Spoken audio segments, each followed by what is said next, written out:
আজকে একটি ভয়ঙ্কর দুর্ঘটনা ঘটে গেল। আমরা অত্যন্ত শোকাহত মর্মাহত যে আমাদের ঢাকা আন্তর্জাতিক বিমানবন্দর সেখানে ষড়যন্ত্রমূলকভাবে অগ্নিকাণ্ড ঘটানো হয়েছে। ষড়যন্ত্রমূলকভাবে বলাটা কতটুকু সত্য আমি বুঝতে পারতেছি না, যাই হোক, কারণ মনে হচ্ছে ষড়যন্ত্র। কেননা ফ্যাসিস্ট সরকার, পালিয়ে যাওয়া সরকার, ফ্যাসিস্ট হাসিনা বাংলাদেশ থেকে পালিয়ে যাওয়ার পর তিনি ভারতে বসে ষড়যন্ত্র করছেন। সেই ষড়যন্ত্রের অডিও ভয়েস রেকর্ড আমরা ফেসবুকের মধ্যে দেখছি, শুনছি।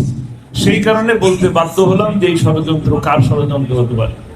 এই ষড়যন্ত্র তাদেরই হতে পারে যারা বিহঙ্গ বাসের মধ্যে অসংখ্য মানুষকে, বাস ভরা মানুষকে আগুন দিয়ে পুড়িয়ে দিয়েছে। কাজেই তারা এই ষড়যন্ত্র করতে পারে। এই কারণে আমাদের সম্পূর্ণ সতর্ক থাকা দরকার। আমরা এরকম মুসিবতের মধ্যে ছিলাম, আজকে আল্লাহ তাআলা একটা সুদিন দিছে, একটু স্বস্তির নিঃশ্বাস পেয়েছি।